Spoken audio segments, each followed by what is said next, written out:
Hello everybody. As many of you know, I'm a huge, and I do mean a huge, Mortal Kombat fan. This week I thought it'd be cool to take a look at one of the black sheep of the Mortal Kombat series. Tonight, let's take a look at Mortal Kombat Mythology Sub-Zero. Roll that intro.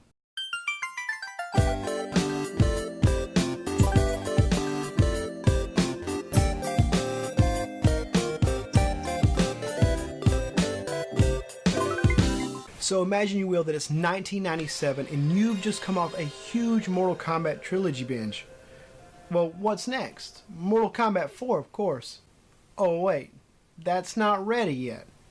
So, the good people over at Midway came up with something a little bit different. Something very unique. So Mortal Kombat Mythology Sub-Zero is a very interesting twist on the Mortal Kombat franchise. A lot of people don't like this one, and I'm sure you're going to see why. And if not, I'll do my best to explain why. Alright, well, you can see this is a side-scrolling action-adventure game. Now, when I first heard about this game, I was quite excited because, one, like I've said, I'm a huge Mortal Kombat fan. And in my mind, it would only make sense that eventually they would do one of these games for each of the characters. I don't know why that made sense to me, but it did. I thought for sure that eventually we'd get a Mortal Kombat Mythology Scorpion or whatever else. So the story takes place before the first Mortal Kombat tournament. So way back then.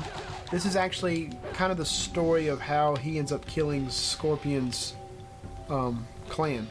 So it's back before the tournament, and you are going around hunting for different mystical items for Quan Chi, who this was actually the first time he was introduced in this game, or in this series.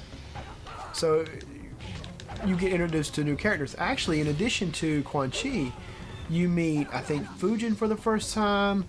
You meet, who else? Shinnok for the first time. So this game was kind of a first for a lot of things, which kind of made sense considering the fact that it was great, considering it was leading up to Mortal Kombat 4. So I'm finally up to a boss battle, and it's kind of cool and only fitting that the first boss battle you fight in this game would be Scorpion. And of course he beat me down pretty good right there, so let's see if I can't get him beaten here. Alright, so I'm down to the last couple seconds here, and yeah, oh yes. Okay, never mind. Oh, I guess I missed out on a fatality or something there. I don't really know how to do that. Alright, so I got the scroll, and I'm heading up to the top floor through the elevator shaft, I guess. Some kind of rope. I don't know. I don't know what it is. I'm not really sure where I'm going. Alright, so this kind of introduces one of the nicer elements of this game. You see, in this particular version, the PlayStation version, there were all these live cutscenes, and these live cutscenes were fantastically done. They shot them super quick and whatever else, but the look of them and it just moves the story. I think it's really nice. I think it's a nice touch for this game. Now, unfortunately, the Nintendo 64 version didn't carry these.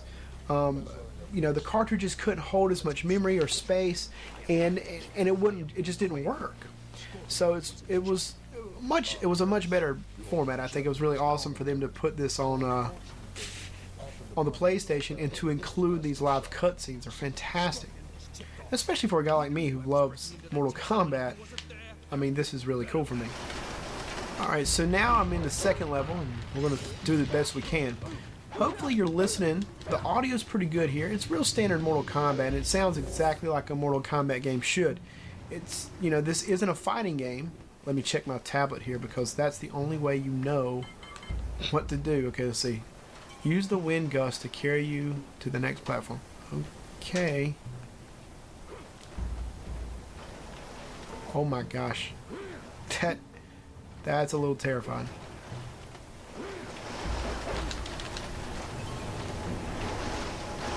All right, it's so scary, man.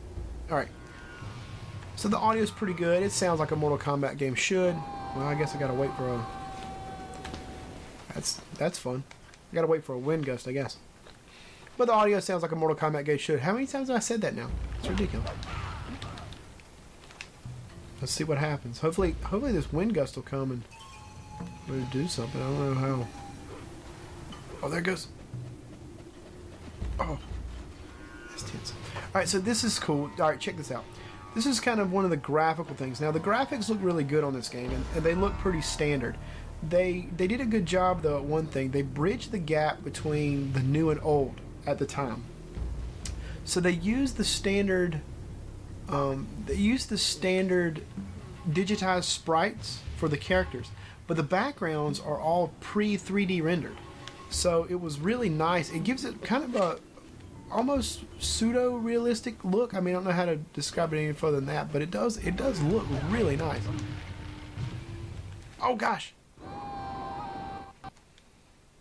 Caught me slipping. Alright, so I know I've already been through this, and I've been through this about, I don't know, at this point, I mean, I've cut a lot out. Let's put it that way. I've cut a whole bunch of the control scheme problems out, or the issues I was having. So the way you move left and right, just like on any other side-scrolling adventure game. But the thing about it is instead of it feeling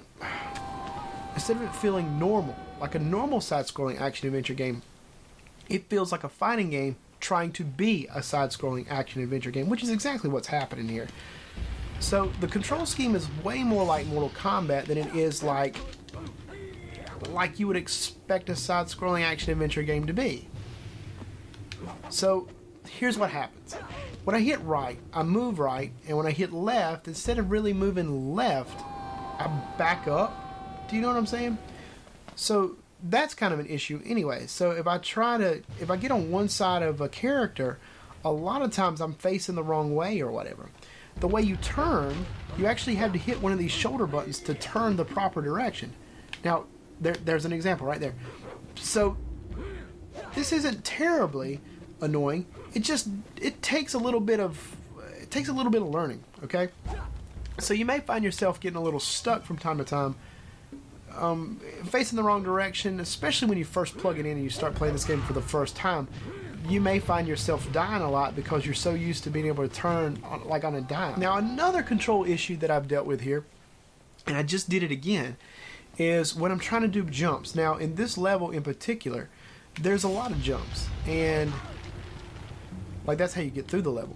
You've got to jump from platform to platform. Now, the way you do it is, just like you would in Mortal Kombat, is up left, right, or up right. To jump forward, jump backwards. So back flip, front flip.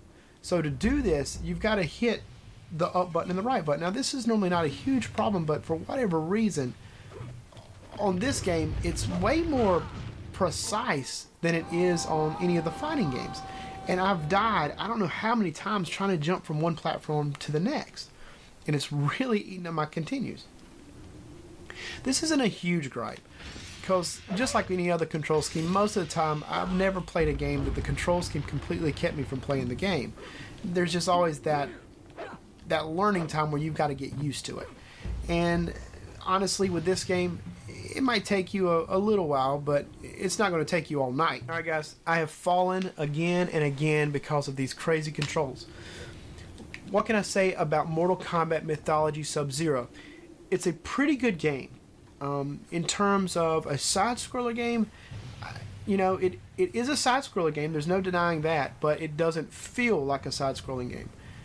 This isn't necessarily a reason to completely disregard it and to toss it aside. This is one of those games that sits in a real interesting position within the mythos, so to speak, of Mortal Kombat. I really enjoy this game, even though a lot of people don't. I wouldn't call it a favorite of mine by any stretch of the imagination, but for kind of a way to change it up a little bit and to play something a little different, but still get your Mortal Kombat fix, I think it's really kind of nice. So, is it the greatest Mortal Kombat game? Definitely not. Is it a good Mortal Kombat game? Yeah, I don't know. The jury's still out on that. I do find it fun, and I do think most people should pick it up and check it out, especially if you're a Mortal Kombat fan. Now, sometimes these are a little pricey. I think unjustly. So just be on your guard, watch for a cheap copy, and pick one up. Anyway, rate, comment, subscribe, and as always, thanks for watching.